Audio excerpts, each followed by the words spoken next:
So welcome to the science and technology lecture on biotechnology, and as you all know that we have already completed a session on the basics like why science and technology is very important for your day-to-day functioning, and we have a detailed lecture on that. That is the previous one lecture that we have done. Now we will be moving into the much more detailed section of science and technology, and today we will be talking about one part of that is called bio technology. So we will be having two parts in this, part 1 and part 2, and in part 1 we will be understanding some important technologies, and in the part 2 again we will be understanding few more technologies related to biotechnology. So this will be like providing you all the sufficient material and content for your exam point of view with proper understanding, right? So let's start with our session right away.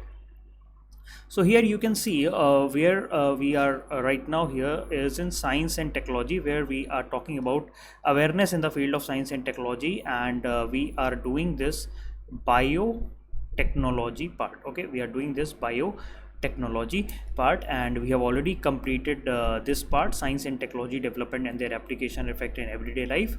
Okay, so right now we will be covering each classes, we will be having separate lecture for IT, we will have separate lecture for space, computers, robotics and everything, right? So let's start with our session. So before we going ahead with anything, first of all we should know what is the definition of biotechnology. Okay, also there has to be something which is very important, is what is exactly is biotechnology. So here we have a very important definition that is coming from CBD. Everybody knows this convention for biological diversity, which is making all the rules and regulation regarding the biomaterials and biosafety materials, right? So they have given that what is the exact meaning of biotechnology is that it is the technological application which we utilizes in biological system or in the living organism, or we are taking out any derivative throughout of it, and we are modifying it, modifying the product or modifying the project itself and modifying the processes in order to find out a certain specific use. Okay, that means what like we are especially focusing on certain specific use. Okay, so we are modifying the things like biological system, like living organism or any derivative out of it, and we are modifying it in order to make sure that that work for us in certain specific use. Okay, so what are the biological resources? Biological resources, like we ourselves are biological resources, animals, trees, plants, everybody, wherever we go. Like we have genetic resources, they have organism part there of populations. Okay, all the biotech and any other biotech component, okay, in a ecosystem, which is everywhere we can see, like we have a biotech, we have a biotech component, okay, the biotech and abiotic components. So we are focusing on any other biotech component of ecosystem which we have certain potential value for that humanity, and whenever we are trying to modify certain of that we call it as biotechnology. Okay, so India has becoming the world 12th biggest biotechnology economy and having a second highest number of US FDA approved plants. Okay, biotechnology plant, that is, they are not, they have been technologically converted, which are being used for our own use by changing certain properties of it. Okay, so this biotechnologies is helping our country the way we have not even expected. Okay, so this is what right now we don't know, like right now whatever the vegetables that are coming, maybe they are also being genetically modified vegetable, because we don't know whether we are getting natural vegetables or genetically modified vegetables. So this is what is the role of biotechnology that is going to be playing in the coming future, and they have a lot of application regarding that in the humanity. Okay, so we have conventional definitions, and modern definition is also there. Conventional definition is like whenever we are using some simple methods. Okay, simple method as in that is going on since hundreds of years, thousands of years, like brewing, fermentation, food preservation, right? These all processes are going on since ages. I hope everybody knows regarding these processes. Okay, so like we are preserving the pickles, we are making the curd, We are making the beer, fermentation with the help of yeast, dough, bread making. All these are, we call it as a simple method of biotechnology. Okay, we are converting certain one thing and we are converting into certain different products, right? Then we are right now into the modern biotechnologies. Okay, here we are dealing with genetic level. Okay, we are dealing with genetic level, molecular level, where we are move into the genes of a person. Okay, we are trying to manipulate the basic of the everything. We know that atoms is the basic unit of life, right? So we know that atoms, but right now there are more other things that has been discovered other than atoms. So similarly in human body we have a genes and we have a DNA. Okay, so we are moving in the field where we are trying to change the genes, we are trying to change and we are trying to manipulate the genes and we are trying to manipulate the DNA, and then we are trying to build various different products out of it. Okay, so we can make disease resistant plant, we can make medicines, we can make different type of high yielding livestock population we can grow. Okay, we have high yielding varieties. CDO GM crops were there, right? During the green revolution we have utilized high yielding variety crops, right? So under the conventional biotechnology, you can see that we can make beer, wine, yogurt, and in the modern biotechnology, we are making genetically modified organism. Okay, and we are increasing the shelf life of the fruits and vegetable. We are making a disease resistance, pest resistance crop. Right now, under the genetic manipulation and transgenic organism, what is the meaning of genetic manipulation? That will be coming in the in the coming slides. Okay, so under genetic manipulation we will do the transferring of genes between the organisms so that we can expect and we can just try to get certain desired trait and characteristic which exactly we needed for our own purpose. Okay, and transgenic organism are organism that contain foreign genes. Okay, they may be a transgenic plant, they can be transgenic animal, bacteria. Okay, so these are organism, transgenic organism are the organisms which are created through genetic engineering techniques. Okay, obviously they have a lot of very important impacts are there. Biotechnology has always created a revolution throughout the world. Okay, we are getting new products and every day we are able to fight new challenges with the help of that. And yeah, we will be helping in the agriculture field, in medical field, in livestock field, in industrial area, and everywhere. Okay, so this is just a gist of what we are going to study now. Okay, so what type of genetic engineering techniques normally we utilize in the biotechnology? Okay, so under the genetic engineering techniques there are a lot of process that are involved where we are altering the genetic material. Okay, so there has to be certain process through which we alter these things. Okay, so we have three important processes are there. There are techniques. One is gene editing, second one is gene cloning, and third one is gene transfer. Okay, so what we do with the help of gene editing, so here we are going at the molecular level, we are trying to change the DNA of the person. Okay, DNA, like if there is certain type of DNA which is of deceased one or which is having a faulty information. Okay, so we are using a tool that is called CRISPR Cas9, which is also called as molecular Caesar. Okay, this cuts that DNA and we add certain very important new DNA to it, and then we can just try to bind it together. Okay, that is a gene editing. Then gene cloning. Okay, here gene cloning, we are isolating certain genes that we wanted to replicate, and then we start replicating in millions and trillions and billions of number. Okay, so this is done using a recombinant DNA technology.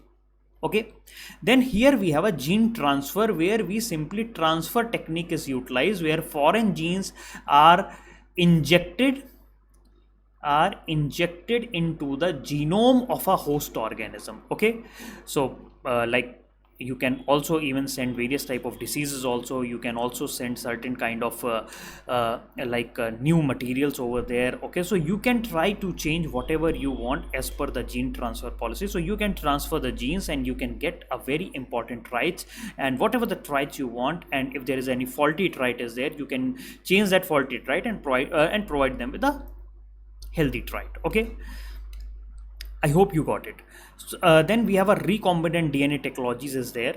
Under the recombinant DNA technology, they normally identify a desired DNA, desired gene, and then they take out that gene, a desirable trait they take out. Okay, what can be the desirable trait? Like I wanted to take out, like if some plants are very if we go to the dry area. In dry area, we have drought resistance plants are there. Okay, drought resistance plants are there. So we have to find out like what gene in that plant is helping these plants to live in a drought area. So we extract that gene and insert into the host where we wanted that they should, that these plants can also become the drought resistance plants. So we identify them and we insert them into an organism. Okay, like that. Okay, so we have even extracted various genes from insects, like insect resistance. So we have some insect resistance genes are there which we have extracted and put into a cotton plant to develop a genetically modified cotton. Okay, bt cotton, bacillus thuringiensis cotton. Okay, so it is resistance to that pest. Okay, and maintenance and transfer of DNA. So when we are introducing a DNA, so it will be maintained in the host cell and it will be transferred to the progeny, and it will be further, this whole process will be passed to the new generation because they have been totally made from the new DNA. Okay, so in our country, the Indian biotechnologists have even developing much more and more reliable techniques of transferring these techniques, like whether it is gene editing, whether it is gene cloning, or whether it is gene transfer, whatever it is, and wanted to make it more and more safe and more ethical. Okay, so here you can see I have given you one example like where this gene editing has worked. Okay, I told you regarding the CRISPR-Cas9, so I will be talking about in detail regarding this in the coming slides. Okay, so in gene editing we are utilizing a molecular scissor that is called CRISPR-Cas9. Okay, its main role is in agriculture and medical research. So here we are utilizing this gene to develop a crop with enhanced traits such as drought resistance. Okay, so we are inserting a gene which is drought resistance into a crop which are much more prone to drought. Okay, so this way we will be inserting a specific gene to that plant. Okay, or sometimes we can also insert a gene which produce more and more nutritional value, right? So with that we are able to produce rich rice plant, and we have also produced a plant which have a high quality photosynthetic efficiency. So we are able to create a plant which have more photosynthetic efficiency than their counterparts. Okay, then medical research, obviously anybody is having genetic disorder, so it may keep on passing from one generation to other. So it is possible now that if there is a genetic disorder in one parent, so and if it has been passed to the children, so the children can remove that genetic disorder with the help of this gene editing technique, so that it should not get transferred to their own children. Okay, like we have thalassemia is there, which is then we have a sickle cell anemia is there. So these are being properly dealt with the help of a gene editing technologies. Okay, then we have a gene cloning. Gene cloning means here we are isolating a certain gene, and gene is allowed to replicate multiple times. Okay, so this again have a huge role in medicine, biotechnology, in biopharma medical. So we are utilizing this biotech companies which are utilizing for producing therapeutic protein and vaccine. Okay, so there is a company in Bangalore that is called Biocon. Obviously this is a very big name in our country, which is producing insulin and other biopharmaceutical with the help of this gene cloning techniques. And then we have a crop improvement, where we are again developing a genetically modified crop where we are inserting a desirable trait and trying to multiply it. Okay, so we have there is a company that is called Maharashtra Hybrid Seed Company. They have developed GM cotton, which is which they have taken from the gene cloning technique itself. Okay, then we are moving towards the gene transfer. Okay, gene transfer. Okay, so there are certain differences are there. Okay, in gene editing we are editing only a particular part of it. In gene cloning we are cloning and multiplying and replicating multiple times. Okay, and in gene transfer here we are introducing the foreign genes into the genome of a host organism. Okay, so it is directly interfering with the production part of that host organism, right? So in agriculture biotechnologies, if we are inserting these into the host organism, obviously we in the gene editing we are only focusing on certain trait, but in gene transfer we are trying to introduce multiple traits like pest resistance, herbicide tolerance, and various other things are there. So bt cotton is one of them. That has been that incorporation of gene from the Bacillus thuringiensis is a widely cultivated in India, right?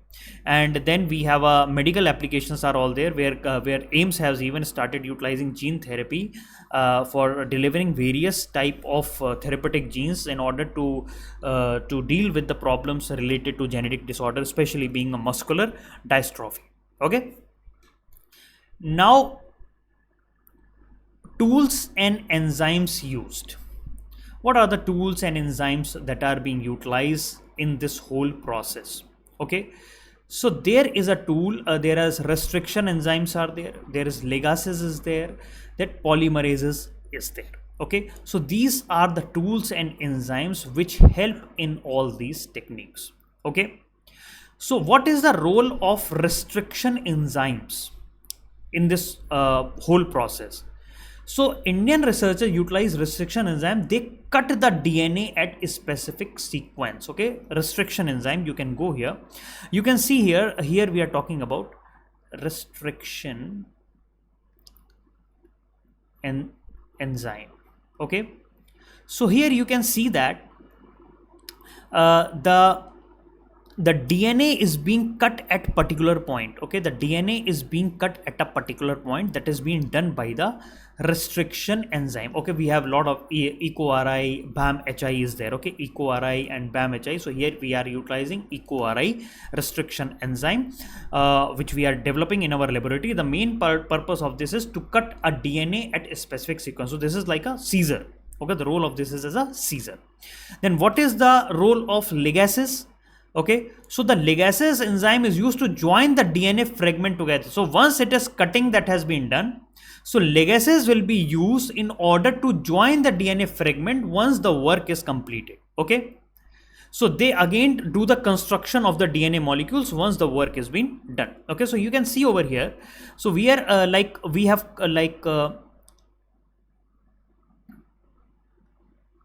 okay, so here you can see we have these segments are there. Okay, so here we have done a cut, and where we have introduced the new healthy DNA. Okay, healthy DNA we have added. Okay, so whatever we wanted to add over here between the fragments, and once this has been added, so again this DNA part has to be attached together.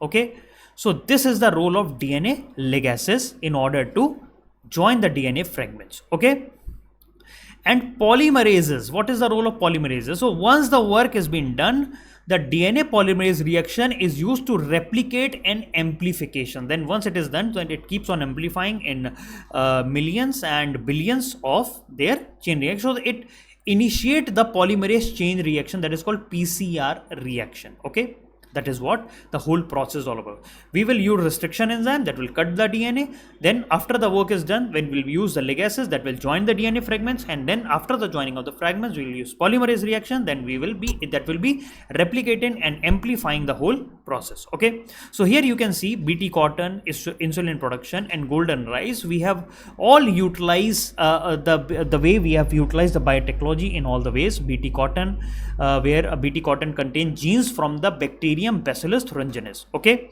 so which is conferring resistance to certain pests. Okay, then insulin production is there, where we are utilizing recombinant DNA technology, which is producing insulin with the help of genetically engineered bacteria and yeast. So with the help of genetically engineered bacteria and yeast, we are developing the insulin from them. Okay, Then we have a golden rice is there, which is we have even developed the golden rice, which we have fortified. Okay, what we call it as fortification. Okay, here we write fortification.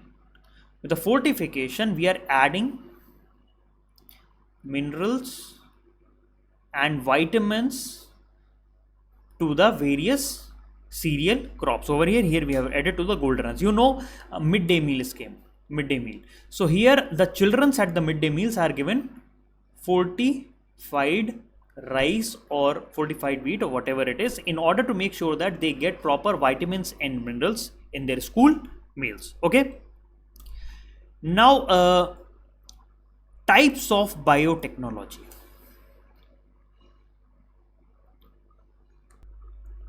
There are various type of biotechnology, okay, based on the type of a field they are working on. So we have around 7 biotechnologies fields are there. Okay, so whenever we talk of the red biotechnology is dealing with the health related application anywhere, like vaccine development, then health related development of the molecules, health related development of the various type of products, right? So we can see right now, one of the most important development in the recent time was a COVID-19 vaccine, right? This is what we all have been injected with, and this is one of the most important example if we go by the type of biotechnology that is health related. Then green biotechnologies. So everybody knows in the biotechnology we are talking about the agriculture practices. Okay, agriculture practices where we are dealing with molecular level. Okay, molecular level. We all been known regarding these agriculture practice, like conversion of we have one example of genetically modified crops, right? Pest resistance, disease resistance, and increase of the crop yield, right? Then we have a white biotechnology which are focusing on the industrial application. Okay, industrial application, like right now we are talking about the biofuels. Okay, biofuels generation from sugarcane, bagases. Okay, we have first generation, second generation, third generation biofuel. This is again being part of the use of biotechnology in the field of fuel generation, waste management. And then we all know that there are a lot of public sector companies that are working in these area, which are utilizing various type of microorganism for their own development of their products. Okay, we know that we are making a biofuels with the help of algales and biomasses, right? Then we have a yellow biotechnology.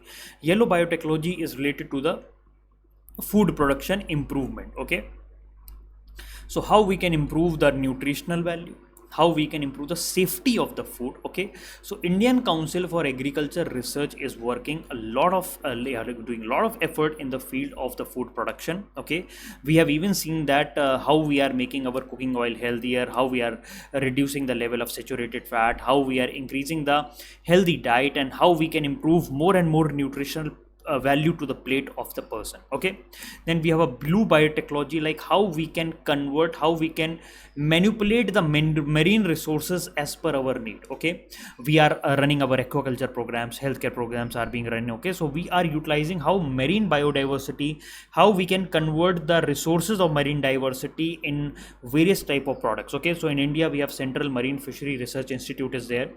They are working in deriving various type of marine derived pharmaceutical. You know, everybody knows regarding the cod liver oil, right? Cod liver oil. So this oil is being prepared with the from the fish of a cod fish. Okay, so that is very very important, and it's having a high quality of vitamin D and vitamin A. Okay, this is always being provided that people with any eye issue or any nerves issue has to utilize this cod liver oil for their day-to-day uses. Okay, normally, right? Then we have a gray biotechnology which is focusing on the use which is focusing on the environmental conservation. Okay, we are utilizing a lot of biotechnological tool, bioremediation. Okay, I hope everybody might be knowing regarding the bioremediation. So under the bioremediation, what we are doing, we are utilizing the biological resources we are utilizing the biological resources in order to remove the waste material from the places. Okay, so contaminated, so which are the things which are contamination. So we are sometimes we are utilizing the microbes in order to clean the lake. We are utilizing the various type of microbes in order to clean the pollution, right? So are the bioremediation technique which are used to clean up the polluted site or industrial waste site, or any kind of oil spills that is going on. So again, this is part of a gray biotechnology. Then we have a gold biotechnology. So here we what it is like, we talking about the data analysis. Okay, where we are utilizing the data, we are analyzing the biological data, especially focusing on the DNA and protein sequence and everything. And based on that, based on the research of these things, we are trying to bring out the various type of pharmaceutical medicines and various other products. So this is what we are utilizing in the gold biotechnologies, where we are dealing with the DNA level, we are dealing with the protein level, we are dealing with the genomic research and everything. Okay, so we are all being dealing with over here regarding the bioinformatics, genomic research and genetic. So study at a molecular level. So here we are doing in the gold biotechnology level. Okay. Now we will be seeing what is the application of biotechnology in medicine. So we will be all be discussing everywhere, but right now we will be talking about this in a little bit a much more detailed way, like how like in which all areas, what type of like under which heading we are trying to take the help of the biotechnology. Okay, so in the first area we are talking about the gene therapy and recombinant DNA technologies. Okay, so under that, we are directly dealing with the genes and how we are recombining the DNA. Okay. So what is going on over here? Here we are trying to insert the healthy genes and replacing the damaged genes from there. Okay. So this is a very important technique where we are trying to manipulate the situation at a molecular level. Okay, so we have a disease like cystic fibrosis, then we have thalassemia is there, when sickle cell anemia is there. So we are trying to utilize over them. Then in the medicinal area, we are trying to do the genetic modification for disease control. How we are trying to do the genetic engineering? Mosquito, because of the mosquito we are having malaria. Okay, malaria. So we are trying to change the genetics of the mosquito. We try to engineer the mosquito in such a way that it should not carry any kind of dengue, malaria with them. Okay, so we are altering the mosquito genetics so that they cannot transmit the disease causing pathogen. Okay, female anopheles, right? So altering the mosquito genetics in order to prevent any kind of transmission that is causing because of that pathogen. Okay, so we are trying to change the genetic makeup of the vector only. Okay, then artificial insemination. That there are a lot of couples are there which are infertile or sterile are there. Okay, so this is again a very important technology. This is utilized where the semen, artificially introduction of semen into the reproductive tract of animal. So animal can, so here we are artificial insemination in the field of animals, or we can like right now normally artificial insemination has been taken in the name of animals only. Okay, and sometimes we try to inject the sperms into the healthy female body also, so that is also being a part of that process. Okay, so here this is a very important process where we are taking the healthy sperms of the bull or any other, this just to give you an example, whether it is sheep, cattle or whatever it is, and then or we are taking the very healthy genetic trait of any animal and we are inserting that healthy sperms into the reproductive tracts of the animal. So this is again in the field of medicine, this is again one of the most important example is there, right? Then stem cell therapy is a very important therapy. This is a revolutionizing therapy for disease treatment, especially focusing on the bone marrow transplant. Bone marrow from where we are getting the blood's getting produced and hemoglobin is getting produced over there. And because of the issue with the bone marrow, there is a diseases called leukemia. Okay, normally people face the leukemia if they have any issue with the bone marrow. Okay, so stem cells therapy provide them with a much more uh, hope in the future regarding like this will be properly converting, that they will be trying to convert their faulty bone marrow into a healthy bone marrow with the help of a stem cell therapy. Okay, so this is again a very very breakthrough in the medical field. Okay, then stem cells transplantation is there, where we have any kind of blood disorder is there. Okay, any so we are bone marrow transplantation we do for a single stem cell therapy for any blood related illness that is there. Okay, then in the field of agriculture we are producing lot of things over here. So in the field of biotechnology, like in the field of agriculture, the more focus area is like we wanted to do certain genetic manipulation, like we wanted stress resistant variety. That means like now we have a huge issue of climate change, right?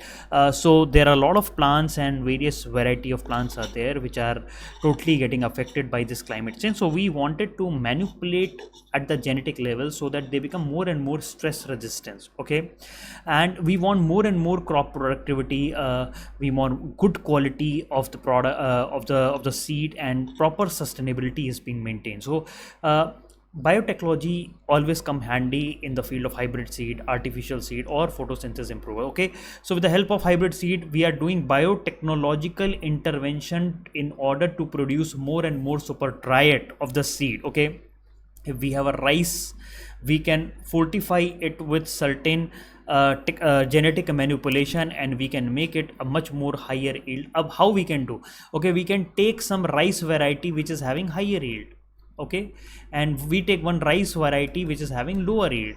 So we will try to compare the genetics of that, and we will find out which gene in this rice is contributing to the higher yield, and that gene we will be introducing this rice variety. Okay, even a similar is going for the disease resistance. Okay, and like how we wanted to make sure that like how the crops are going to adapt to the various agroclimatic conditions. So this will be helping in that. Okay, bt cotton is one of the most example, and gm mustard is also. Then artificial seed, like production of artificial seed through tissue culture. That means we are totally producing an artificial seed so that it remains uniform, disease free propagation, and faster crop establishment. Okay, we will be directly producing a totally artificial seed from the real seed. Okay, so with the like here we have a technique that is called tissue culture technique. Okay, tissue culture techniques. Okay, where this is being utilized very widely with the help of banana. Okay, in the banana tissue culture, you know, there is a wide variety and wide demand for the banana in our India. So this new conversion, earlier banana seed and earlier banana crops were much more prone to the diseases, but right now with the help of tissue culture we are able to manipulate at the genetic level, and now we made them disease free planting material, and they have even increased their yield. Then photosynthetic improver. Okay, we know that there are various crops, because obviously photosynthesis is the main process through which the plant make the food, right? So how we can increase the efficiency of photosynthesis? Like the plant should do more and more photosynthesis. So, okay, if they do more and more photosynthesis, obviously they will grow more and more, and they will be, and their productivity will also increase more and more. Okay, whatever their condition there will be. Okay, so the research are going on, and we have even tried to change the genetical engineering makeup in order to make sure that the plant should do more and more photosynthesis. Their capacity of photosynthesis should increase, because in the near future they will be facing the various climatic stress, especially in the climate change area. So there is a need for this whole process to be further improved in the coming future. Okay, now we have the stress resistance crop and plant, right? So we have a lot of stress tolerant and crop varieties are there. Like stress can be what kind of stress the plants can have? They can have a drought, they can have a salinity, acidity, acidic, pest, disease, and everything are there. Okay, because of that they always the disease, there will be a there will be adverse effect on the crop. Okay, so we are able to made a flood tolerant rice variety. That means even if the flood comes and if the whole field get washed away by that, This rice variety will be utilized in a places which are flood prone area, even the Bihar area, Uttar Pradesh area, and then we have a Jharkhand area are there, Bihar and West Bengal areas are there, which are flood prone area, right? So there these type of variety of rice can be grown. Then we are also focusing on biofertilizers. So now how the role of biotechnology in the food, so 1 minute, sorry. Sorry, by mistake I went there. Okay, so under the biofertilizer, we are making biofertilizer which are much more needed for the today present conditions, right? We are producing of a microbial fertilizer which will enhance the nutritional availability in the soil, which will improve the soil fertility, we will improve the crop productivity of the soil, of the crops, right? So there are a lot of biofertilizer that are coming in the market, like rhizobium, isophyrillium. Okay, these are very very important biofertilizer. Obviously, how we are able to develop it? Because of the genetic engineering techniques. Okay, we are able to understand the properties of these components, and we are able to develop for our own need. Okay, so these are being widely used by the farmer. Okay, so these are also called as nitrogen fixation. You know, normally we have a nitrogen fixation bacteria are naturally present in the pulses crop, right? But because of certain condition and climate changing, these are not being right now, they are being slowly getting out of that. So we have leguminous crops are there which are having nitrogen fixation bacteria, but because of the climate change and various issues that are going on, these are slowly getting depleted. So there is a need to further enhance the nitrogen fixation work of the root at the nodule. So that is why we are utilizing rhizobium and azophyrilium fertilizer especially for this whole purpose. Okay, then we are also producing biopesticides. Okay, biopesticides are not same as chemical fertilizer because they are made from natural resources. So once they are made from natural resources, so they will not create any kind of problem, they will be having a very minimal damage to the environment. Okay, so they will be these biopesticide are again genetically modified organism which are obviously find out in the air and where in the soil and various other places. So we have just tried to change the property of them so that they should act as a biopesticide. Okay, so they will be doing very minimal environmental hazard. Okay, so you know, we have a Bacillus thuringiensis bt biopesticide that is there, which targets certain specific type of pest which are getting onto the crops. Okay, so we have successfully utilized these biopesticides in various type of crops that we have. Okay, now what is the role of biotechnology in animal husbandry sector? Okay, in animal husbandry and in various other places. So we have like topic of embryo transplantation, we have a cloning, we have genetic engineering, we have xenotransplantations are there. Okay, so these are very important techniques that are there which are being utilized in the animal husbandry sector. In the embryo transplantation, we are just simply transferring a embryo from a genetically superior female to the surrogate mother. Okay, so this is again a very important technique that is being utilized extensively wherever you go. So this is a very important technique which is being utilized in reproduction in order to increase the reproductive efficiencies, and if we wanted a very high quality female or like that. Okay, so they will be utilized in cats, goats, pigs, sheep and various other animals are there. Okay, so especially for cattle breeding we are utilizing similar of that. Okay, with that we will be producing a very elite cow which will be much more resistance to any kind of disease, much more resistance to the climate and drought condition, trying to produce more and more milk from the same category. Okay, then we have a cloning.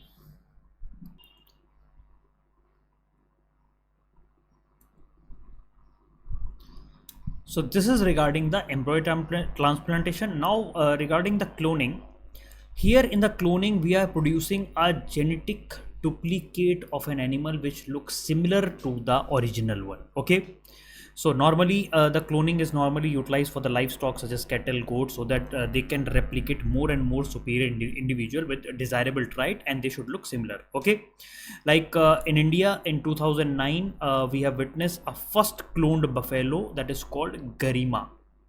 okay, who has developed this National Dairy Research Institute. Okay, so the main purpose of cloning is that we should need more and more uh, duplicate of those animals that have a much more elite genetic material, that every clone and every time we clone certain, we find much more elite, much more updated genetic material, and at the same time we are also able to preserve the valuable genetic resources of our own country. Okay, it's better not to get from outside. We should try to clone our own genetic resources and try to convert them into the clones. Okay, then genetic engineering, here we are directly manipulating and altering the genetic material. Okay, like specific trait we need, right? Like we need that kind of hair, that kind of face, that kind of legs. Okay, so based on that you find it out, like what is the trait is there. Okay, we want much more stronger from the legs and much more stronger from the hands, like that. Okay, so you just find out like what is the genetic trait that is there. Okay, based on that you were able to find out the genes which is responsible for that, and then you try to change it. Okay, so like here we have an example that like we have a genetically modified pig is there, with organs suitable for xenotransplantation. So here in the xenotransplantation we will be going here. Okay, we will be discussing what is the meaning of xenotransplantation. So under the xenotransplantation we are doing the transplantation of organs or tissues from one species to another species. Okay, that means like it has a good potential, like to transplant a certain organ from one species to a different species to another species. Okay, so with the help of this we will make much more organ compatible with like, so there are like we know that there is a by like if we have gone through the news, we have seen that there has been recently, so recently that heart has been transplanted from pig to a human being. Okay, so there is a name, I don't want to take the name over here. So it has been done for a person where around 10 to 20 genetic modification has to be done in order to transplant the heart of a pig to a human being. Okay, so there are a lot of changes has to be done into the genes, and there are a lot of genetic modification has to be done onto the heart of the pig, then only it becomes much more compatible, and because of that there is very less rejection of the outer organs. Okay, so this application hold promise for saving lives and improving the healthcare infrastructure of our country. Okay, then regarding the food processing, what is the role of food processing and how we are utilizing these genetically biotechnology for the food processing. So first of all, that is the old techniques, microbial culturing in food production. Obviously everybody know cheese, yogurt, and we are utilizing bacteria and fungi, and also for fermentation of idli, dosa, dhokla, and various other things, right? And we are also utilizing certain enzymes which are helpful in digestion. You know, a lot of lactobacillus, you know, we have extracted lactobacillus bacteria, and people used to take lactobacillus supplements to have a proper digestion. Okay, right? So this is again like how we are able to extract. It is the role of biotechnology in order to extract the lactobacillus, and like we know that the lactobacillus helps in and aiding in the digestion process of our body. So we have extracted this lactobacillus and converted into medicines and syrups for the people to take in. Okay, then combating food contamination. Okay, so biotechnology will help in preventing food spoilage and any kind of contamination. You know, there are a lot of bacteria, viruses, and fungi are there which have a lot of issues with normal products, food products, dairy products, and whatever are there. Okay, so we have developed, the biotechnology has developed the tools which can prevent them from contamination, and also for the safe delivery of the products, milk products, and whatever it is. Okay, then we have even developed the advanced testing techniques. So under the advanced techniques, India has adopted a very important technique that is called polymerase chain reaction, PCR reaction, to detect any kind of pathogen like salmonella or E. coli in any kind of food sample. Okay, RT-PCR, you might have known regarding the RT PCR test, okay, that people used to do during the COVID-19, okay, RT-PCR test that people used to do during the COVID timing. This is again based on the same technique, polymerase chain reaction, where they wanted to detect certain pathogens over there, okay. Then detection of mutagens, okay. Mutagens like these are some of the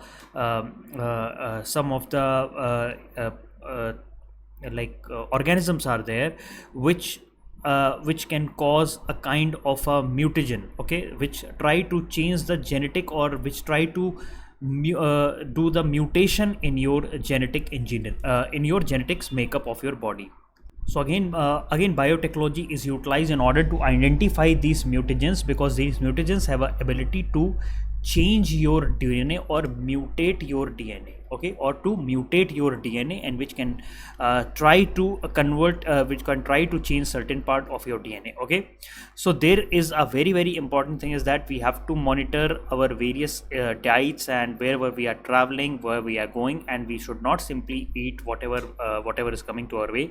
We have to know that there are a lot of mutagens that are there, which may, if they enters in our body, they try to influence our DNA. Then genetically modified crops are there. Again, we know we are creating genetically modified fortified crops, okay, rice fortification, wheat fortification, mustard fortification, all these things are there, which are being fortified with the help of vitamin A, zinc and iron and various, which are helpful for building a healthy human body, okay. That is again a part of nutritional fortification that I am talking about, okay, where this is a very important cost effective solution, where we can try to fortify basic cereal crops or any kind of food crops with the help of various vitamins and minerals. For otherwise the people have to utilize various type of food crops, vegetables, fruits and nuts and everything in order to get those. So since people are there are a lot of people who are having issues with the peoples are not that much developed, and people are not that much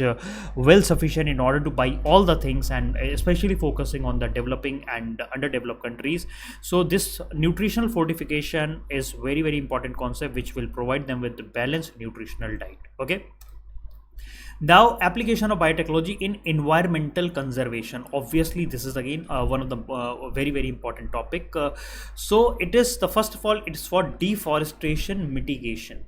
Okay, so this biotechnology is offering you with an alternative traditional wood-based product material. Okay, so like we have a biodegradable plastic materials are there. We can make things from the corn starch or sugarcane brasses. Okay, right now we have sugarcane brasses. Bowls are there, plates are coming, right? So they are all being the biological products are there, which are getting converted into day-to-day use, and this is helpful in preventing the deforestation. Okay, so we are utilizing this biotechnology is also being utilized in the reforestation product, because we have certain plants which have the progeny in such a way that they have a high growth capacity. Okay, if we are trying to utilizing their tissue culture of those plants or trees, they will grow on a certain lesser time than the other types. So we have various type of trees which can propagate, and we can provide them with a proper tea sampling, which can propagate very easily rather than the big trees. Okay, then it also helpful in the air pollution monitoring. Biotechnology is again helpful in properly developing various type of tools and techniques which can detect a very minute level of pollution. Also we are talking about the particulate matter 2.5 and 10, right? So we can generate biosensors. Okay, they can detect a very minute pollutants in the atmosphere. So again, these biosensors are being developed with the help of biological tools. Okay, so they will help in mitigating, they will help in controlling, and they will help in trying to find out what is the level of pollution and everything. Okay, so if we go like National Environmental Engineering Research Institute is there, they have developed the biosensors based technologies, especially focusing on the urban and industrial area monitoring of the pollution. Then renewable energy production, you all know that focuses on the biofuels, which we have already discussed.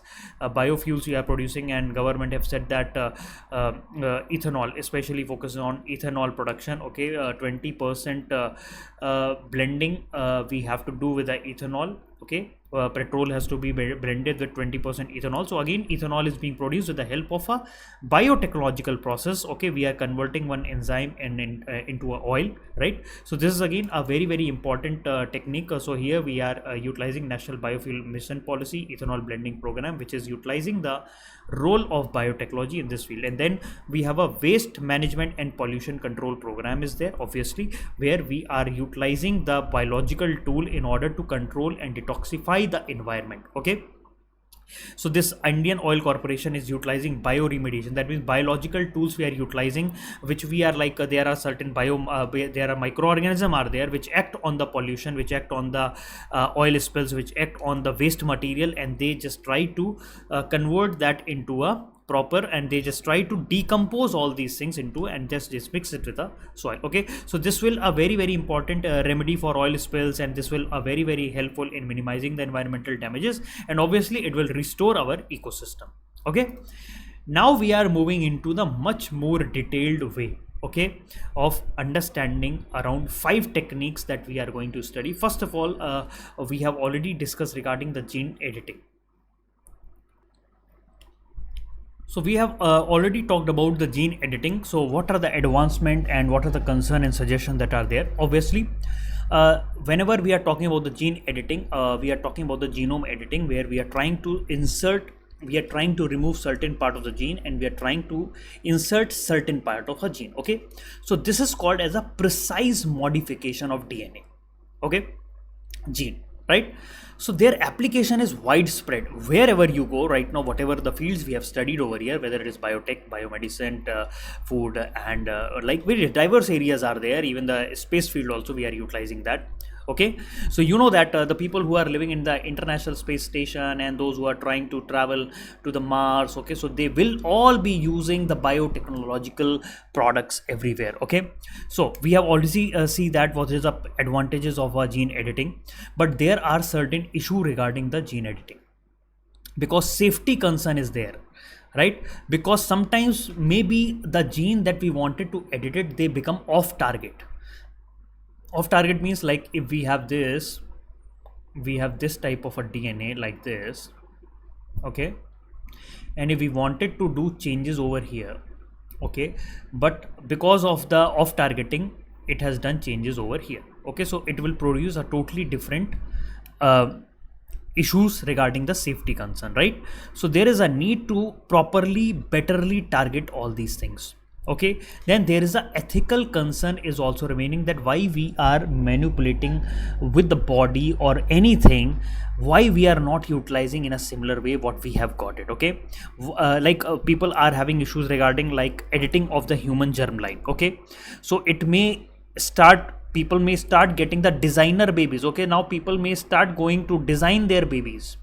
Okay, now people say that no, I want nose like this, I want mouth like this, and I want the face like Shah Rukh Khan and like that. Okay, so people may start converting the like they might be interfering with the whole natural process of the formation. Okay, and because of that, sometimes it, because of the lack of government regulation and lack of governing body, it may go totally unnoticed, and uncontrolled clinical trial may start. And because of that, because we need proper standard procedure, and if the process goes uncontrolled, we will not able to control, and we may have a serious threat because of this gene editing process. Okay, so but there are certain suggestions that has been suggested that we should have a proper regulatory framework regarding that, and we should made a very important collaborative model with the where we are collaborating with our government, we are collaborating with our industry research groups, so that all that work which is related to gene editing should work in a collaborative model. Okay, nobody should work in silos and doing whatever they want. Okay, and we should need to invest in the bioinformatics program in India at the fight in the global in the world also, because India wanted to become a global leader. We know that India has a population of 140 crore people, and we have a very good amount of genome, gene sequence, and everything. We wanted to study our whole type of genome in our country India. So we'll be coming regarding like why India has also started its own genome sequencing project. Okay, Then also intellectual property right. So since we are interfering with the genes, so we may expect that we may produce some better product. Okay, so there is a need for properly protection of that intellectual property right. Okay, so that is very very needed. So government has to support, and government has to bring in more and more private peoples in order to work over here. Okay, and prioritize research on animal model and isolate human cell before widespread human applications. So first of all, we have to be very very sure, and we have to do a lot of research on the animal model. Until and unless we become very very sure that yes, this is going to work, we should not try to experiment on the human cells. Okay, so now we will be telling about understanding CRISPR-Cas9 revolutionary genetic manipulation technique. This is a very very important topic, and this question was asked in UPSC, I think prelims, I think in 2015 or 16. I think that question has been asked. What is the gene editing tool that we are known as? Okay, so this is a groundbreaking genetic technology. Okay, which is very very important, which is providing a precise editing of DNA of a living organism. Okay, so first of all, you should know what is the full form of CRISPR-Cas9. Okay, so clustered, regularly interspaced, short, palindromic repeat. Okay, protein 9. Okay, that is protein number 9. Okay, that is protein 9. Okay, so here it is a very very precise editing tool.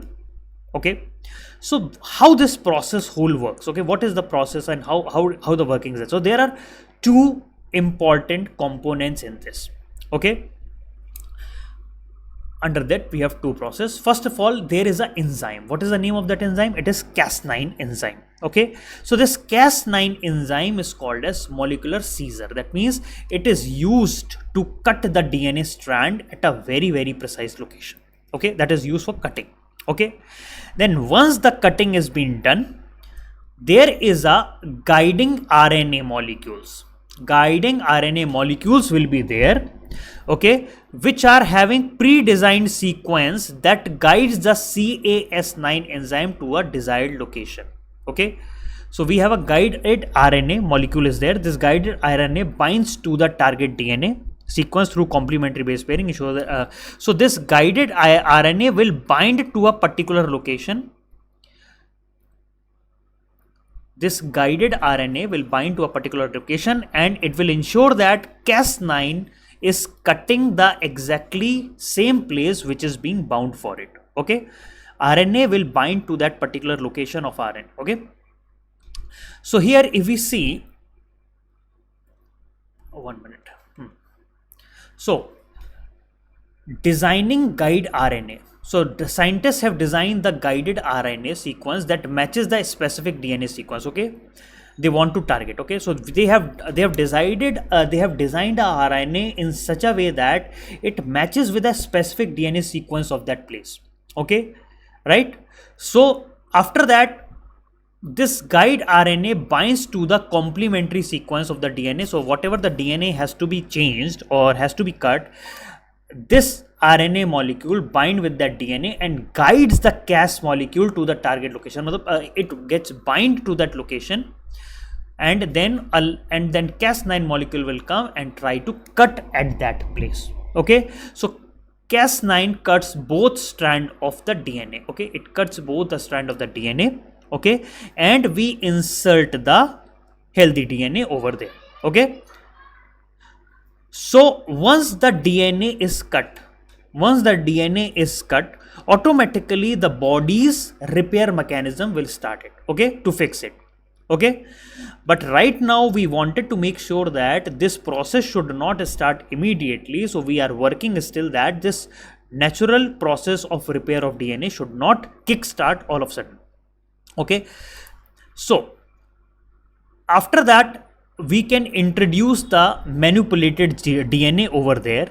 Okay, we can do the manipulated DNA, and automatically both the stranded of the DNA will automatically join. Okay, so this CRISPR-Cas9 molecule we are utilizing in various fields. Genetically modified, genetic type of diseases are there, then agriculture and medicines are there. We are utilizing this technique where RNA binds to the DNA, and this RNA molecule will attract the Cas9 in to the said particular location. This cut the both stranded of the DNA to the target location. Okay, and this will this will divide the DNA into two parts. Okay, and automatically the DNA repair mechanism will work. Okay, and this repair process of the DNA process repair mechanism, during that and between that process, we try to change the genome of that DNA. Okay. So we can see here pest and disease resistance mustard. Here is an example of regarding pest and disease mustard of Delhi University. They have tried to do the genetic manipulation of the crop plant of the GM mustard. They have utilized this technique only, CRISPR-Cas9, and they have in order to develop less pungent mustard. Okay, so that they should have a less pungent and at the same time they have a higher gluconolate. Okay, what is that? Glucosinolate. Okay, what is the role of glucosinate? Okay, so it is used and help in protecting heart and brain. At the same time, it is also helpful in protecting the people against the cancerous generation of cancer, and also they kill the cancerous cell.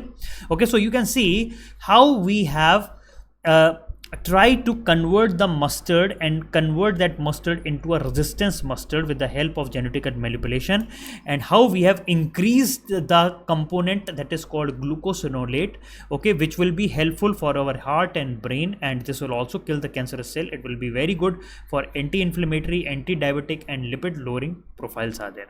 Okay, so this is how the whole process of the CRISPR-Cas9 works. So this is how the whole technique work. Okay, we can see that there we have a Cas9 protein is there, and here we have a guide RNA. Okay, guide RNA has bind to a DNA. Okay, this yellow portion is a guide RNA. So this guide RNA will attract this Cas9. Okay, and it will cut over here. Okay, it will cut over here. And once the cutting has been done, or the two strands are separated, strand number 1 and strand number 2, right? So we can put this new programmed DNA at this area, and automatically the joining mechanism will be coming into place. Okay, programmed DNA may be inserted at the cusp side, and automatically you can see this programmed DNA has got cut over here. Okay.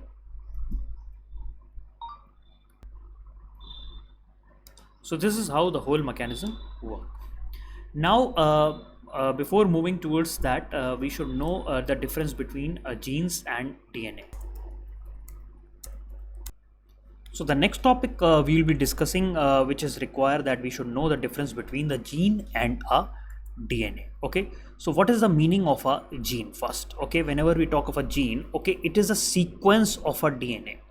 It is a sequence of DNA or RNA code for a molecule that is a function of transmission of genes to an organism offspring in a basis of the inheritance or phenotype trait. Okay, so here we can see we have a gene and gene. Okay, then what is DNA?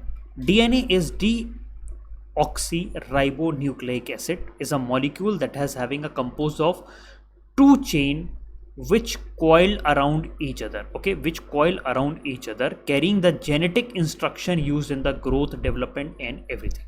Okay, so this is the difference between the gene and a DNA. Now, what is the gene therapy and gene editing? Right, so under the gene therapy and gene editing, here we are modifying the person's gene to treat or cure a disease, right? So either we do the gene replacement, we replace the gene with a healthy copy, or either we do a gene inactivation. So whatever that malfunction gene is there, we make them deactivated. Okay, so we are making that deactivated. We are not removing it, but we are making so that it do not participate in the process. And then we have other one that is called introduction of a new gene. That means a modified gene has to be inserted, which can lead to a disease treatment. Okay, and then we have that is all the gene therapy and gene editing. Now, gene editing, we are providing a precise alteration of the DNA. Okay, so under the gene therapy and gene editing, gene editing doesn't necessarily involve replacing the entire gene. Okay, in gene editing, we are only editing a certain part of it, but in the gene therapy, we are totally removing the whole gene, or we are removing we are totally inactivating that, or we are introducing a new one. But in gene editing, we are only trying to change only certain particular part in that gene, only a specific editing that we are doing. Okay, so here if we go by the example, we have in our country, we have people suffering from thalassemia and sickle cell anemia. So for them, we are focusing on gene therapy where and gene editing technologies, which is very very important, which can try to treat the people who are having these genetic disorders. And then we have a somatic gene therapy is there, where people people who are suffering from cancer and inherited blood disorder is there. So there is a institute that is ILBS is there, Institute of Liver and Berylli Sciences is there. We are again looking for the somatic gene therapy for liver cancers. Okay, so they are focusing on these use of gene therapy, right? And then we have a germline gene therapy. Okay, so germline gene therapy has a very very important issue, that it has a lot of ethical concerns are there because of its hereditary implication. Okay, in the somatic one, here we are focusing on certain organ. Okay, in the somatic gene therapy we are focusing on organ. Okay, and the germline gene therapy we are treating and we are totally focusing on the whole conversion process. Okay, here we will be just discussing first. So somatic gene editing and germline gene editing, so we have to get a difference between that. Okay, so under the somatic, here we are targeting gene in a specific type. Okay, specific type means if you have a problem with a blood cell, then you are only targeting the blood cell. Okay, if you are having a problem with liver cell, then you are only treating a liver cell. But in the germline gene editing technology, you are directly dealing with the reproductive part. Okay, that means you are trying to deal with the sperms, egg, or early embryo. You are trying to do the editing at the starting level only, where, so that is why in the somatic gene editing there is no issue with the here there is no issue with the hereditary. Okay, because in the somatic gene therapy you are not trying to change the hereditary nature of anything, but in the germline therapy, in the germline gene editing therapy, you are trying to change the hereditary part of anything. Okay, so that is why these are the two important things that we need to know. Okay, so here in the somatic gene editing, a copy, okay, only a certain targeted cell is being changed, but in the germline all the genes are edited, all edited genes is copied into every new cell in the sperms or a cell. Okay, so under what is the risk is there? Obviously any change you are including a potential off target effect and have a limited or to the treated individual. Matlab whatever if problem happens, you only have to treat that individual only, and this gene does not pass to the future generation. Okay, but in the germline, here if the person has children, so the whatever the change that has been done in this person will be transferred to their children's also or to the future generation. Okay, so under the somatic gene editing, we have been already researching for long years, but in the germline gene editing there is a issue. Still there is a lot of regulatory clearance that has to be required. So obviously, so the focus of all the things of gene editing is that in the somatic gene therapy is much more practices than germline gene therapy. Okay, so this is regarding the gene therapy. So here I have to give you one example. Like India has conducted first human clinical trial of gene therapy, that is hemophilia. Okay, F5 F8 deficiency at CMC Vellore. Okay, so with the Department of Biotechnology, there is a stem cells research that has been going on. So here they have deployed a novel technology and using a lentil viral vector and expressed to the F8 transgenes on a patient own hematopoietic stem cells, okay, for a specific differentiated blood cells. So this is what recently clinical trial has been done for a gene therapy on a person which is having a hemophilia A deficiency. Okay, so here what are the challenges that are there? Obviously immune response. So whenever we try to introduce any foreign element into our body, there is a immune response that is there. Okay, so that is why we need to minimize this immune response, so that in order to reduce the rejection of this whole process. Then sometimes this gene therapy also lead to the unintended mutation.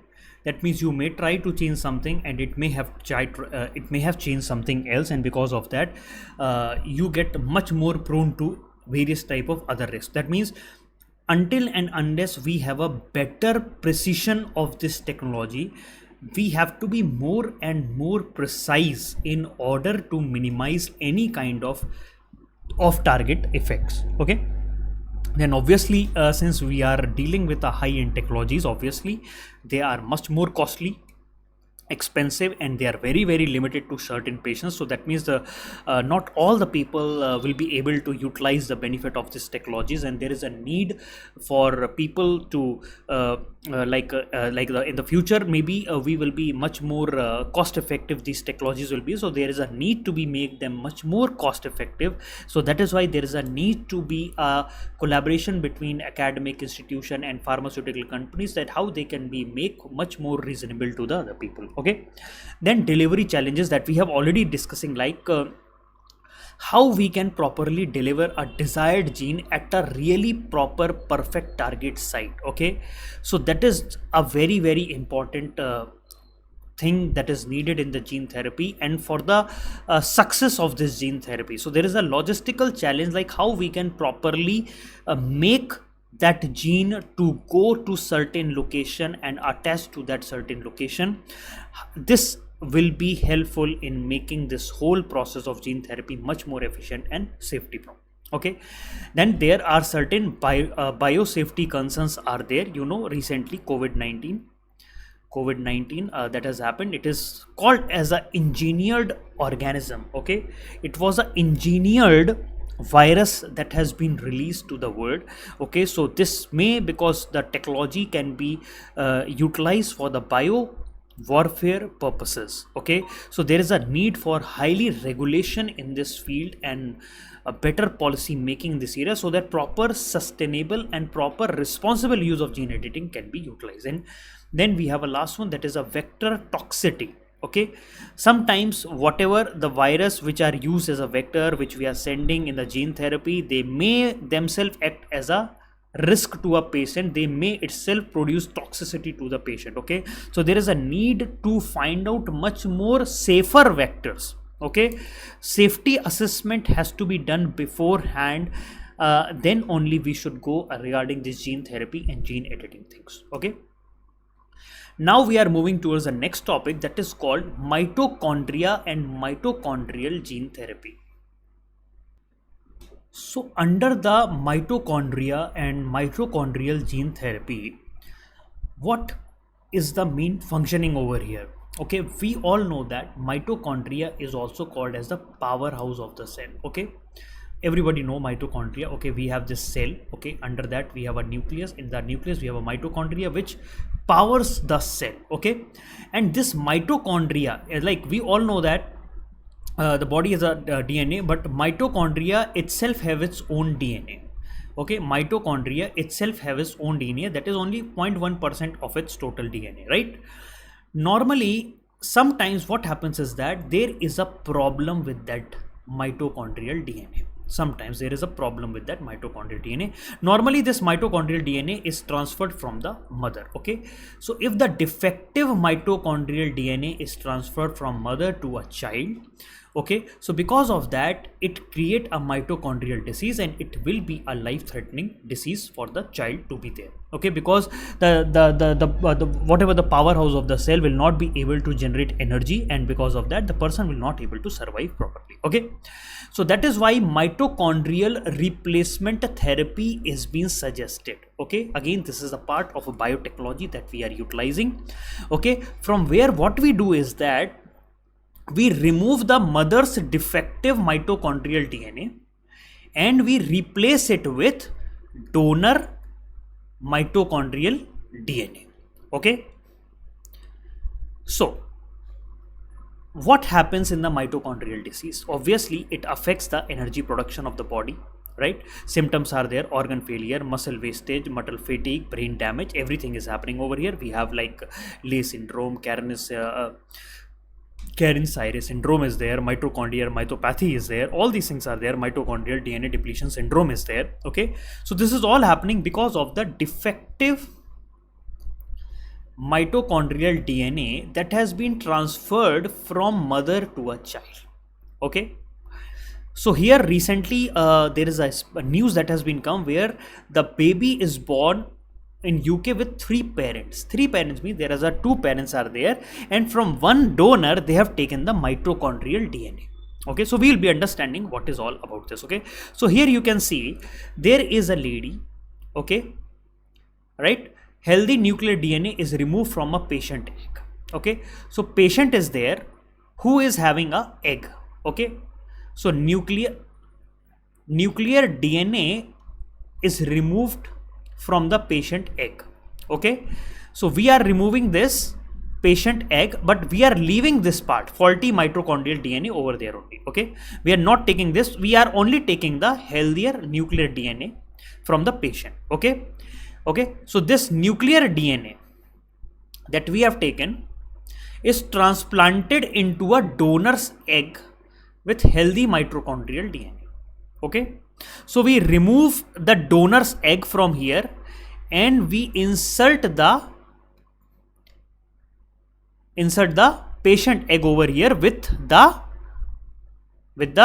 healthy mitochondrial DNA. Okay, and this is how so this is what the nuclear DNA of a patient, and this is a mitochondrial DNA of a donor. So if we wanted to understand more properly, so here you can see here there is a mother egg is there. Okay, so mother egg is there where we have this one damaged mitochondria is there, and we have a nucleus is healthy, but mitochondria is damaged. Okay, so what we do is that we will take out this healthy nucleus, and from the donor egg we take out the donor nucleus, and here the healthier nucleus we put into the donor. We remove the donor nucleus and we put the healthy nucleus of the mother over here, and this donor mitochondria, healthy mitochondria, will be here. Okay, so what will happen? So in the donor's egg you will have the healthy nucleus of the mother and the healthy mitochondria of the donor egg. Okay, so this will again get fertilized with the help of his sperms. Okay, and mother nucleus will be created. Okay, so here healthy nucleus is extracted from the mother defective egg and nucleus removed from the healthy donor egg and replaced with the mother nucleus. Okay, so an egg carrying genetic material of the two women fertilized by the male sperms, and that is implanted in the mother. Okay, in vitro fertilization that will be done. Right, so this is mitochondrial DNA. Okay, but there are certain issues that normally people ask, like there are certain controversy there are. Okay, now people will say that the child will become a 3 biological parent body. Okay, so this will put the people under the ethically unsettling way. Okay, so you can have this type of question in the ethics paper. Okay, you will have these type of questions that will be coming in the ethics paper of paper 4 of UPSC, right? So some people also highlight that the transferring of the mitochondrial DNA may influence the personality trait. Obviously it will going to influence certain personality traits and various other things. So there like what we are what the name they have given is that we are just the process of changing a battery. Okay, here we are taking out a defective battery from a mother and we are inserting the new battery from the donor. Okay, so the people are saying that this is again changing the traits like that. Okay, so we have to find out like what is the main necessity of mitochondrial gene therapy. Okay, what are the main benefits? Is it really needed, or is there any other process like what we can do in order to reduce the genetic risk? Okay, and we have to also look for more and more long-term implication which may be coming after few years once the process is being done. So this has to be properly regulated, at the same time has to be monitored properly. Okay, then ethical consideration and perspectives are there. So here we all know that people are saying that because of this mitochondrial DNA techniques, we all know that women have a right to become a mother, right? So, and we also want that the women wanted that their own genetic material should be present over there. Okay, so that means in this whole process, the woman's genetic material is present. Only the mitochondria has been taken from the other. So there is a need for strict regulation. Okay, so opponent people who are saying that, they're saying that we need much more regulation and strict regulation in this whole field, and we also wanted to find out the much more safer and much more ethical application of that. And obviously, whenever we are talking about anything, we need to make sure that we have to establish guidelines and proper way of doing anything, so that whatever the process that is going on has to be done to a exact way that is has to be intended. Now, genome sequencing.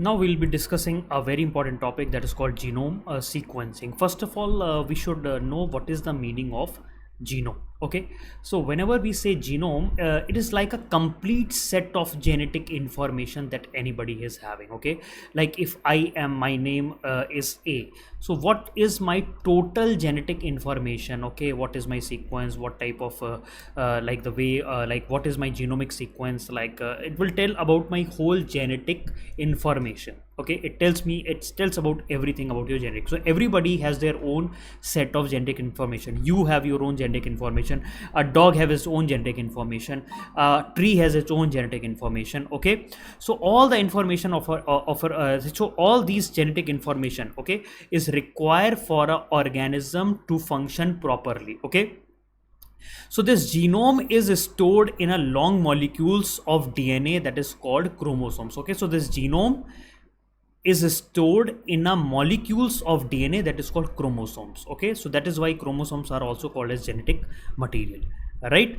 So what is the meaning of exactly genome sequencing? Okay, so here we are totally finding out the precise order of nucleotide within an organism. Like how is your nucleotide, how is your genomic sequence is there, like what is my genomic sequence, what is your genomic sequence, what is the genomic sequence of some other person B, some other person D, or whatever it is. Okay, every person have its own separate genomic sequences there. Okay, so this is very very important, especially in the field of medicine. Okay, so here what is the significance of the genome sequence? Whenever we say that we wanted to make genome sequence, okay, it helps in finding out the disease and genetics. Okay, so it will provide you with a very very important relationship between the disease and individual genetic makeup. That means if you try to study the diseases, okay, if you try to study the diseases, you may find that certain diseases are much more prone to certain category of people, certain category of people. Okay, certain diseases are much more prone to certain category of people. That means if we are able to study those people, and then we will be able to exactly find it out which gene is responsible for that kind of disease. Okay, so that is why we have to do the genomic sequence of persons. Okay, so here we can see we know that in our country we the people are facing some many people and children are facing thalassemia and cystic fibrosis are there. Okay, so in order to properly understand these diseases, genomic sequence has come a long way in order to properly understand, and healthcare professional is able to properly understand which people are more prone to these type of diseases by understanding their genomic sequence. Okay, we know that, and it has been known to the various people that around single gene disorder, if you have a single gene disorder, it may cause 10,000 diseases are known to result from a malfunctioning of a single gene of your body, which you cannot even see from a microscope. Also, it can result into 10,000 diseases. Okay, so if we are able to exactly identify that gene, okay, we are able to properly identify. But how you are going to identify? That means we have to do the genomic sequence of that many people. Like if we have a people from tribal area, in tribal area we have done the genomic sequence of 10 people. Okay, and we came to know that these 10 people have one gene that is in common. one gene that is in common, and that is only the gene which is causing certain kind of problem, disease. So what we will do is that we will be able to exactly identify that gene, and we will be able to find out that beforehand, only before the child is taking birth, we will be able to take the precautionary measure. Okay, so with the help of genomic sequence, we will be able to identify the risk, and we can identify the risk and we can take the precautionary measures for those risk, right? And based on the genomic sequence, we can move and make personalized medicine. Like if person is suffering from certain kind of disease A, okay, which is not being common for various people, or so we can have a personalized medicine based on the people's genomic sequence. Every person have their own genomic sequence. In the future we will be seeing that people will not be taking common medicines. Like if we are having cold, or if we are having certain other disease, so people will be having their own personalized medicine. Everybody will not be utilizing same paracetamol for fever or some cold tablet. Okay, they will be having their own personalized medicine which will be working only on their body. Okay, so this is how, so this will help in enhancing the treatment and efficacy of the work. Okay, especially if we go for the cancer genetics, because people have very much issue with the cancer. Okay, cancer cells are getting replicated and they are just multiplying in the body. So we will, if we are able to properly understand the type of a people who are much more prone to these cancers and various type of diseases, right? So we will be exactly take the precautionary measure, like what type of people or what genetic material or what type of nucleotide sequence the people are prone to cancer. Okay, so with that we will be able to take precautionary measure on those people beforehand, and since we will be able to properly identify that this category of people are much more prone to cancer. Okay, based on their genomic sequence. So that is why genomic sequence is very, very important, right? So in the world, we know that human genomic project has been launched. So India has even launched its own genomic India project, that is GIP project, in January 3, 2020. Okay, so Department of Biotechnology is running this government of India's genomic project. Okay, so the main target is that at least we will be having a database. We wanted to keep a database of 10,000 genetic sample. Okay, so genetic sample from the tribal areas, hilly areas, then northeast areas. Okay, so we wanted to take genomic sequence of the people living in these area, plain areas, then the coastal areas. Okay, so we have to, so that is why we have started the volunteer mechanism, where people can volunteer and provide their blood sample, and based on that genomic sequence can be extracted from them. Okay, so you can also even register for giving your own genomic sequence for the government to study, and based on that government will try to study what type of genomic sequence that India is having, the people are having of our country, and based on that we can utilize for the future development of the medicine. Okay, so Indian Institute of Sciences is serving as a central coordinating body, and there are various research institutes are there which are working in order to find out the genomic sequence, and also keeping a database of the genetic sample of the people. Okay, so there are hospital and research centers are there which have been given the charge of collecting the genetic sample. So it just require a simple blood test. From the blood sample only they will be able to exactly find out what is your genomic sequence, and that will be stored for the research purposes. Okay, so they will wanted around 10,000 different category peoples to give their own genetic samples. Okay, so this will be like a biobank which will be again provide the scientists with a much more needed information, and they will do the research in that, and we will be generating a wealth of genetic data. Okay, so what is the significance and potential impact of the genomic sequence project? So now there are some of the potential significance and potential impact related to genome sequence. Okay, so what is the significance of that, and why exactly we are looking for making a genomic project for our India? Okay, so the main purpose of making our India genomic sequence is that because India has a diverse ethnic, linguistic, and huge amount of tribal populations, and geographical a lot of geographical backgrounds are there, whether it is tribal areas, whether it is hilly areas, whether it is coastal areas, tribal areas, and all the things are there. Okay, so we have a lot of ethnic and linguistic and geographical diversities is there in our country. So we will be having a lot of genetical makeup of our country we are having. So this is very much needed in order to provide with a precise uh, healthcare facility, precise healthcare medicines, precise healthcare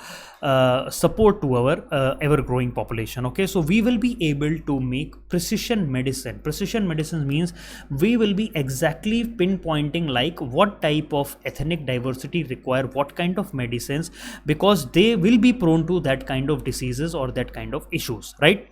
So this whole process of genomic sequence will be able to exactly find out like what type of people are going to be affected by what kind of disease and things. Okay, so that is why we will wanted to much more we wanted to develop in this area. So this whole area of genomic diversity, the whole area of genomic sequences will be helping in evolution of the dynamics of the genome in our country, which will be helping in developing more and more innovative therapies, more and more innovative diagnostic techniques, and agriculture biotechnology. Okay, now under that we have a indigen project that is going on. Indigen project has been launched in April 2019 by CSIR, Center for Scientific and Industrial Research.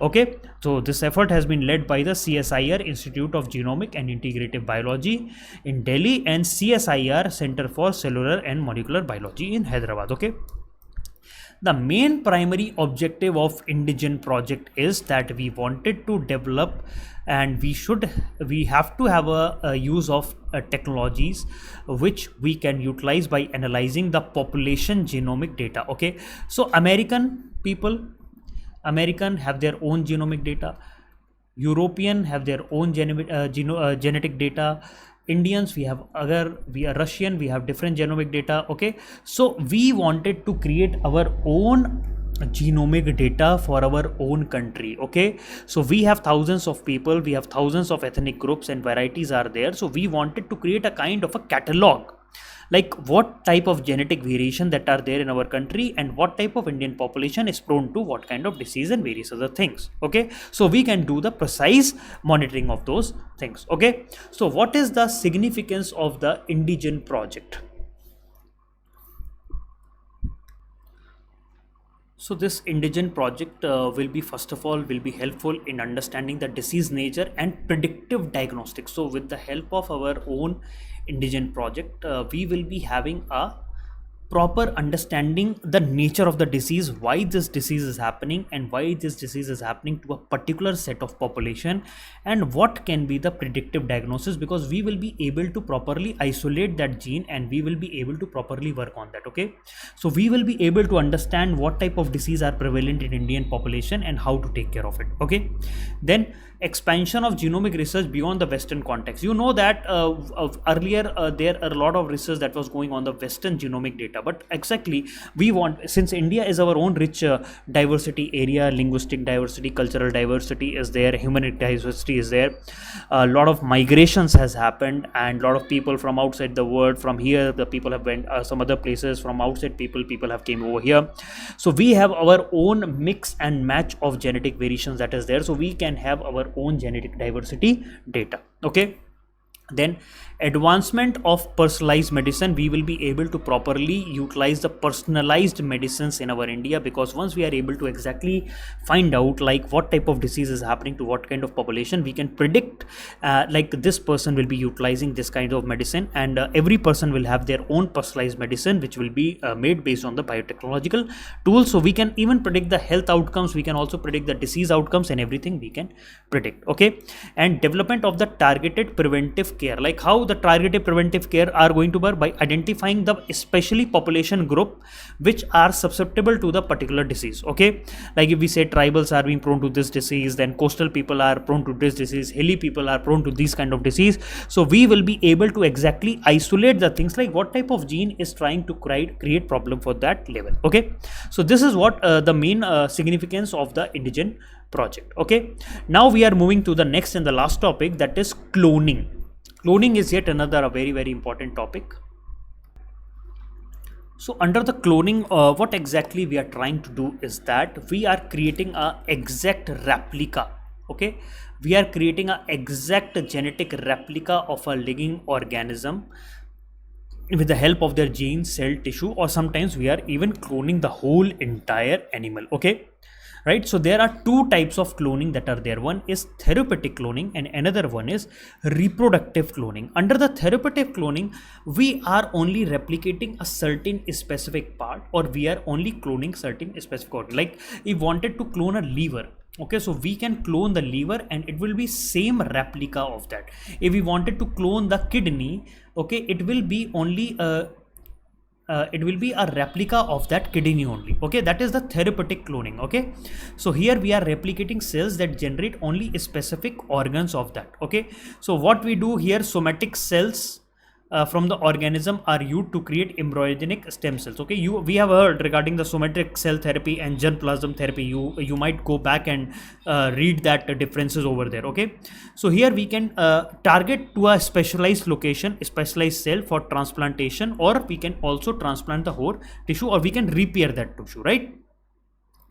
So this is a very important tool where we are focusing, like if some organ of the person is getting failed, so we can just work on the therapeutic cloning with the help of stem cell research. We can totally utilize and we can regenerate the whole a whole organ from the with the help of that therapeutic cloning techniques. And then there is a reproductive cloning techniques. Okay, so here in the reproductive cloning, here we are cloning the whole organism. Okay, entire organism is getting cloned and same replica with the help of genetic duplex tool. Okay, so how this is done? So it has been done during the reproductive phase, where we are transferring the DNA from the somatic cell from the donor organism into the egg of a cell. Okay, so we are planting into the embryo the whole same genetic material to the donor. Okay, whatever the donor has been given has been put into the receiver end, right? So here normally this cloning process is being utilized especially in the field of livestock, where we are trying to clone the sheep, so we are trying to clone the calves and everybody. Okay, so but there are certain issues that are there which are related to the cloning. Okay, sometimes what happens is that there is a health risk that has been included over here. Sometimes the clone has not been worked in a proper way and it may lead to lesser in size, bigger in size, so there may be lot of defects that you may reciprocate once the clone has been generated. So this is one of the one big issue over there. Then aging and telomere shortening is there. Okay, so these clones that has been generated, they have a very small age. Okay, and they have also exhibiting the shortening of the telomeres, right? So because of that, their lifespan is getting shorter. Okay, so here we have example of Dolly. There is a sheep, was the first cloned mammal, has died because of premature aging and died at the age of 6. Okay, so there are a lot of ethical dilemmas are there. So once we started cloning, so we will not be able to identify who's the real one and who's the cloned one. Okay, so this will again poses the huge challenge to the identity crisis, autonomy crisis, and human dignity crisis are there. Okay, even in India, there are a lot of issues related to the cloning concept. Okay, we are not having specific laws in our country, and we have not even put a proper regulations in this field, and there is a need for proper and close supervision of various places where these cloning and clinical trials are going on. Okay, so therapeutic cloning and research involved in embryonic stem cells has to be permitted, but that has to be taken care with a proper what we call it as in a proper regulatory environment. Okay, so livestock breeding or sheep breeding or whatever you are trying to do has to be included, and we have to make sure that whatever the cloning has been done based on the rules and procedures, and the much more regulation has to be put regarding the cloning of these people. Okay, so why, but the main thing is that we wanted to, why we are exactly doing the cloning is that we wanted more and more superior quality of the products from that, dairy products, dairy meat, then milk and various products are there which have to be like which is helpful for the farmers, that farmer will be benefiting from the cloned animal, that they will be having a much more superior traits than any other one. Okay, so this is the main function of the cloning. Okay, so in our country, in our country, Indian Council for Agriculture Research, National Dairy Research Institute, has successfully cloned Gir cow in Haryana Karnal. Okay, Gir cow in Haryana Karnal.